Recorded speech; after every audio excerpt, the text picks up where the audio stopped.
Hey guys, welcome to Smart Tips and Tricks. My name is Jamieson Crast, and this week we're going to go through 3 things that are imperative to break down when you're looking at managing your property for wildlife. Whether it's deer, whether it's turkeys, whether it's all the above, these are 3 things you want to be looking into. Stay tuned. All right guys, so here we are. You've got a piece of property, whether this is a family ground, property that you own, maybe it's a lease property, maybe you're looking at leasing property. There are a few things that you're going to want to look at. And the first thing a lot of times is going to start with e-scouting. You're going to start looking at this, breaking it down from aerial maps. This might be a long ways off, a couple hours, could be a day drive, depending on where you're at in the country, regardless of the scenario. You're going to want to break down an overview of what this property looks like. You're going to want to look at maps. You're going to want to look at aerials. You're going to want to talk to locals. You're going to want to look at local weather history, patterns. So specifically for this example here, we're going to talk about a piece of property that I lease in South Dakota, in the Black Hills of South Dakota. This is a whitetail property. This is also a turkey property. And the first thing going through it is looking at the maps. So taking this map here, you can look at this. We're looking at a 130 acre chunk and an 80 acre chunk, 210 acres together, bordered by public land. Now, going through this, I walked this property, was able to, get a good look at it, talk with the landowner. And the goal of this first time, this map it out process is, what are the limiting factors? What does the land have going for it? What does the land have going against it? So looking at this, you can tell this is with the topo map on, this is a large hill. You can see the switchback, the road comes up here. You can see the topo lines. It's a big ridge right here. But with that, one of the biggest things that I noticed immediately was a lack of water. These deer need to drink. They need to drink every day. I've heard of upwards of a gallon to 1.2 gallons of water a day within a 24-hour period deer need to consume. So looking at that alone is a concern, especially in a semi-arid area like when you come to the west. You put this in Iowa, you put this in Missouri, Illinois, water may not be as much of an issue. Now, talking to the landowner, he had put a few little ponds in. He had pushed out with a bulldozer a couple spots that collected rainwater in the spring. In the spring, when I was here looking at this, these pieces, these little ponds, if you will, had water in it. Set a couple trail cameras on it, and there was immediately obvious that wildlife was coming and using this.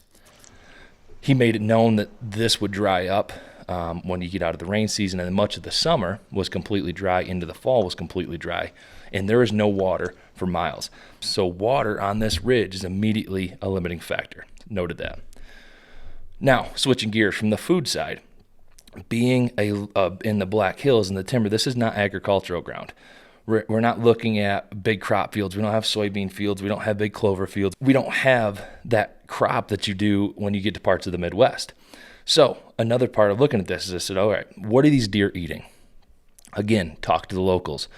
People at the bottom of the hill complain about deer coming down and getting into their gardens, getting into their shrubs. So, okay, that tells me that they don't have something that they really prefer up top to eat. So in an attempt to kind of sweeten the deal here a little bit, my plan is I'm going to put in a food plot. So I've gone up here after walking this, laid out an area that is roughly 2.02 acres. Has some trees around it, but overall it was an old logging area, logging landing, and a nice clear area on top of this hill that I can put a food plot in. Next to it, there's also a little hole that contains some water. That was one of the ponds that the landowner talked about. So both of these next to each other are beneficial. Look at it this way. Imagine you've got your house and you don't have a kitchen in your house. You have a living room and you have a bedroom, but there's no kitchen. There's no running water. There's no refrigerator. Where are you going for dinner? Odds are you're not making some great meal. You might be making some ramen or peanut butter and jelly, but you are not going to be having a majority of your day focused around those meals at that part of your house. The limiting factor here is really good looking food, right? So this is an old plantation. This is all covered in pines. The landowner has gone through here and cut a lot of culled a lot of timber here. It's pretty open, so there's a lot of grasses growing in through here. I mean, decent eating, but nothing overly appealing. So with that, I looked at it and said, okay, if I can put water, which is a limiting factor, and I could put a little something better to eat than just some warm and cool season grasses in here, I can, amp this up a little bit. And instead of eating ramen, these deer can come over here and have a ribeye every now and then. They can have some mashed potatoes and gravy.